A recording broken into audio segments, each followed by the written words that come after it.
Di awal cerita, kita akan berfokus kepada pria bernama Bo, yang tengah makan banyak di sebuah kedai. Bo ini merupakan pemeran utama dalam film ini. Kemudian, si ibu kedai ini pun sambil mengobrol menanyakan kabar Bo yang sudah beberapa tahun ini jarang terlihat. Kemudian, Bo pun menjawab, jika dirinya sekarang tengah berkelana tanpa arah dan tujuan yang jelas untuk mencari sebuah pekerjaan. Kemanapun Bo pergi, ia selalu membawa sebuah tas hitam yang isinya bakal kita ketahui sebentar lagi. Scene berpindah di mana Bo sedang mengawasi ketua gembong narkoba yang terkenal sadis dan kejam yang bernama Timotima. Dan tanpa diketahui masalahnya kenapa, tiba-tiba Bo langsung menghabisi semua orang yang ada di tempat ini, termasuk ketua Ma.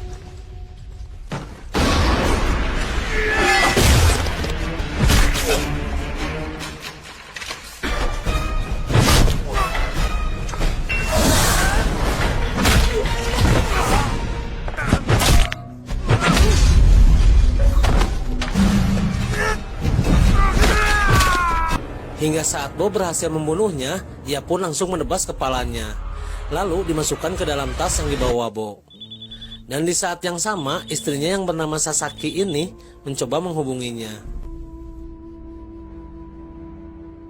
Kemudian di sebuah pelabuhan datang 3 orang polisi untuk memperingatkan jika penyeberangan menggunakan kapal laut sementara ini akan ditutup akibat adanya badai. Bo yang berniat akan pergi meninggalkan kota ini pun memilih balik lagi. Dan di waktu yang sama, datang para anak buahnya Ma mencoba menghubungi ketuanya.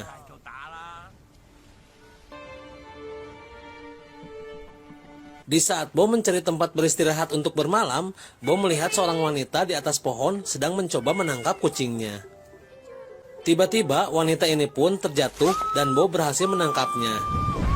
Hingga wanita ini pun merobek jaketnya Bo. Karena merasa bersalah, wanita bernama Hui ini lantas mengajak Bo ke rumahnya untuk menjahit kembali jaketnya yang telah rusak oleh Hui. Hui ini berprofesi sebagai polwan di polsek terdekat. Saat Hui memindahkan tas milik Bo, Bo mengaku jika tas itu berisikan bola bowling dan dia instrukturnya. Kemudian Bo menanyakan restoran di daerah ini yang buka di saat badai. Akhirnya Hui mengantarkan Bo ke restoran tersebut dan akan mentraktirnya. Di sini ada Pamanji, dia pemilik restoran ini. Karena akan terjadi badai, ia pun menawarkan kamar sewaan untuk Bo. Di saat mereka berdua akan makan, terdengar kabar di radio telah terjadi perampokan di kapal boot dengan tersangka 3 orang asal kebangsaan Cina yang berhasil kabur. Mendengar berita tersebut, Hui menaruh curiga jika ketiga pria ini tersangka dalam perampokan itu. Hui yang bekerja sebagai polisi lantas menanyakan identitas ketiga pria ini. Namun, Hui malah mendapatkan perlakuan kasar dari pria raksasa ini. Melihat Hui sudah tak berdaya, akhirnya Bo menolongnya. Dan terjadilah perkelahian di antara mereka.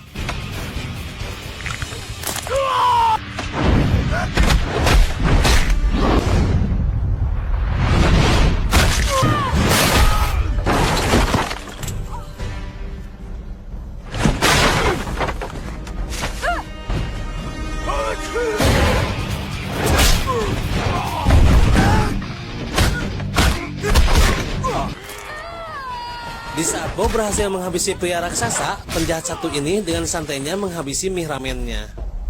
Pada akhirnya mereka pun berkelahi dan Bo berhasil mengalahkannya.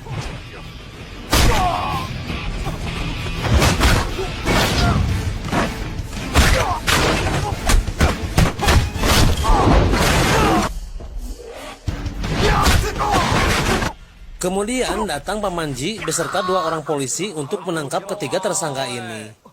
Dan Hui mengajak Bo untuk membuat laporan sebagai saksi atas kejadian ini.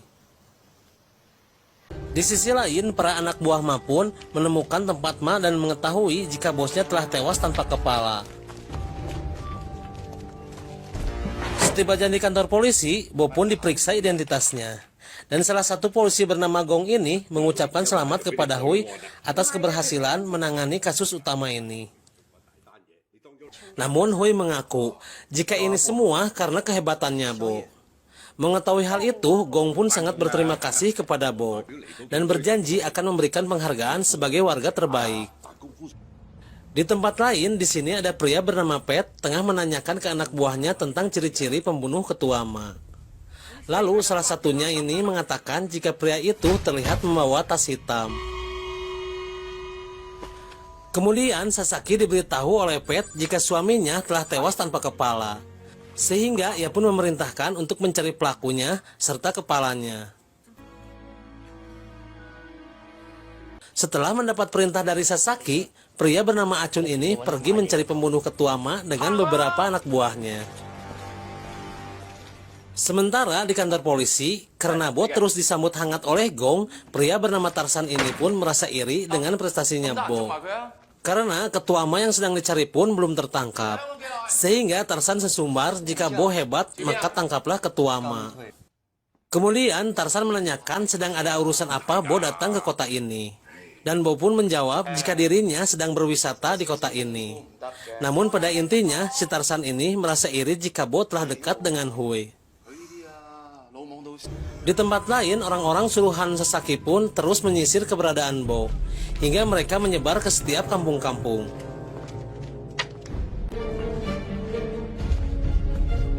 Di saat makan malam bersama polisi, Bo yang selalu lapar, ketika makan pun ia terlihat seperti kerasukan iblis alias Rawog. Sehingga jatah makan untuk yang lainnya pun habis. Selain Bo jago bela diri, ternyata ia pun jago masak juga. Sehingga ia pun memasakkan lagi untuk mereka yang terkebagian makanan tadi. Dan setelah dihidangkan, masakannya pun enak. Namun tidak dengan Tarsan. Karena Bo khawatir akan keselamatan Hui, ia pun mengajarkan beberapa gerakan, menyerang serta bertahan untuk menghadapi lawan. Hingga mereka berdua pun terlihat seperti berpacaran. Tiba-tiba datang Tarsan menghentikannya. Dan ia terlihat makin cemburu kepada Bo. Di saat Bo akan pergi, Gong memberikan sebuah penginapan untuk bermalam. Namun saat di perjalanan secara bersamaan, orang-orang suruhan Sasaki pun bertemu dengan Bo. Dan ternyata orang ini bukanlah Bo. Dia hanya mirip karena tas yang dibawanya. Kemudian scene berpindah di mana Hui dan Tarsan mendatangi rumah warga yang melapor jika dia mendapatkan gangguan. Namun setelah ditanya, si ibu ini mengaku jika anjing yang ada di kuil terus menggonggong, yang membuat si ibu tak bisa tidur. Mendengar laporan itu, mereka berdua pun mencoba mencari tahu apa yang terjadi dengan anjing tersebut. Namun setelah Hui dan Tarsan masuk ke dalam kuil ini, di sini ada beberapa anak buah Ma sedang menjaga tubuh ketuanya, yang ditutup dengan kain putih. Di saat Hui mengetahui itu mayat manusia tanpa kepala, akhirnya mereka pun jadi saling berkelahi. Hingga Bo datang untuk membantu namun langsung kabur.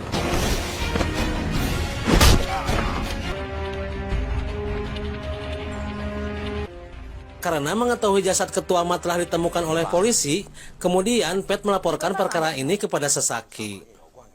Dan Sasaki menginginkan agar jasad ketua Ma segera diambil dari kantor polisi untuk dibawa ke hadapannya.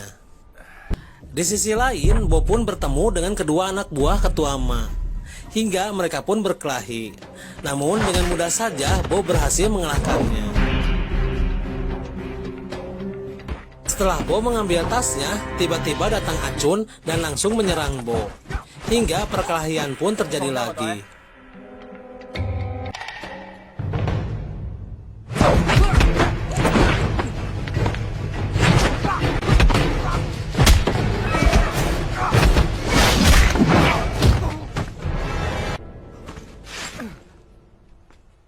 Kemudian di kantor polisi, Tarsan melaporkan jika saat kejadian di TKP, ia sempat melihat Bo datang menolong Hui. Dan Tarsan berasumsi jika Bo terlibat kasus ini. Tak lama kemudian datang para anak buahnya Ma, lalu menyiram kedua polisi ini dengan bensin. Mereka nekat melakukan ini agar bisa membawa jasad ketua Ma. Namun, di saat mereka akan mengambil jenazahnya, polisi bernama Erik ini berhasil mengacaukan rencananya. Hingga mereka pun berkelahi.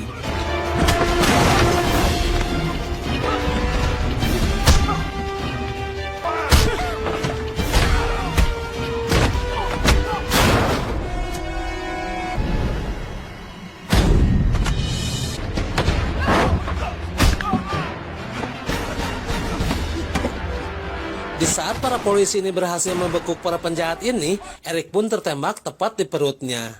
Dan ia tewas saat itu juga. Tak lama kemudian datang pasukan polisi lengkap dengan dipimpin oleh Komisaris Yu. Ia datang ke sini untuk mengungkap kasus pembunuhan gembong narkoba bertaraf internasional ini. Yang mana dalang ini semua adalah Ketua Ma. Namun yang jadi masalah baru sekarang ialah siapa pelaku pembunuh Ketua Ma. Dan motif pembunuhan ini belum diketahui tujuannya. Kemudian Komisaris Yu mengetahui selama Ketua Ma sudah mati, Sasakilah yang meneruskan bisnis haramnya. Namun untuk menangkapnya, polisi ini pun belum punya bukti. Di sisi lain, Bo yang berusaha akan kabur pun terjebak para polisi yang sedang mencarinya. Namun, ia berhasil kabur hingga sampai ke pelabuhan. Dan berhasil lolos dari pemeriksaan petugas. Namun, Tarsan melaporkan jika ada seseorang yang ia curigai bernama Bo. Mengetahui laporan dari HT, para polisi ini pun langsung menghentikan langkahnya Bo.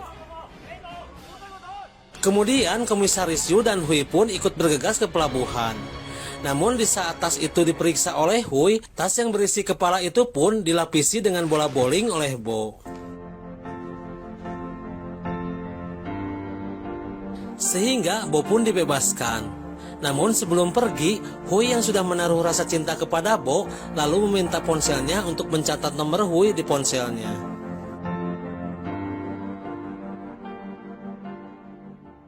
Saat berada di kapal laut, di sini sudah ada Pet sedang ditelepon oleh Sasaki. Bo yang tahu jika Pet ini suruhannya Sasaki, lantas mengambil ponselnya. Dan berbicara langsung dengan Sasaki jika 1 jam ke depan Bo akan segera menyerahkan kepala suaminya. Sesampainya di pelabuhan tujuan, Bo sudah disambut para anak buahnya Sasaki. Namun Bo berhasil kabur dengan menyekap Pet di toilet. Lalu Pet menyuruh mereka semua untuk menangkap Bo. Namun di saat Bo akan kabur, ia pun ditabrak sebuah mobil hingga ulahnya ini kepergok polisi yang sedang patroli. Di waktu yang bersamaan, berita ini pun disampaikan kepada Hui jika Bo pelaku pembunuhan ini. Setelah tahu jika kepala itu disimpan di dalam bola bowling. Kemudian di saat Bo mencoba menghubungi Hui, ia pun diculik oleh anak buahnya Sasaki. Dan Bo diberitahu jika Sasaki telah menyandra Hui. Di saat hujan deras, Bo pun datang demi menyelamatkan Hui. Dan di sini Bo sudah disiapkan ratusan pasukan Sasaki untuk menangkapnya. Dan perkelahian 1 orang melawan ratusan orang pun terjadi.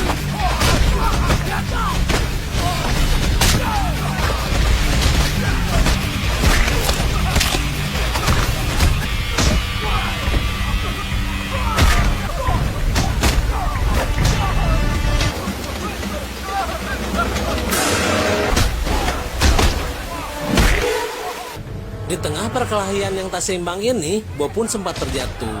Namun karena demi cinta, ia pun sanggup bangkit lagi. Dan terus melawan meski terkena pukulan bertubi-tubi.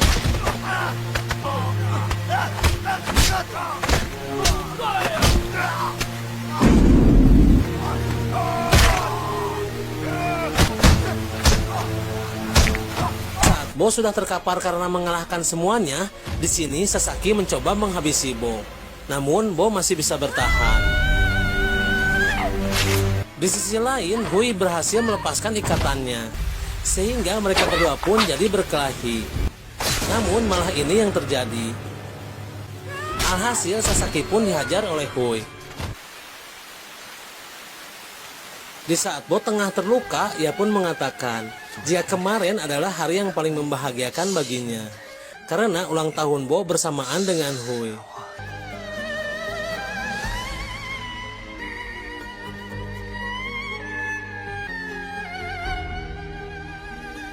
Di akhir kisah film ini, Hui mencari tahu tujuan Bo membunuh Ketua Ma.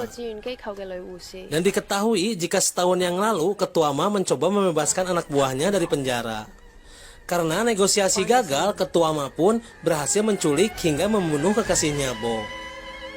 Dan film pun tamat.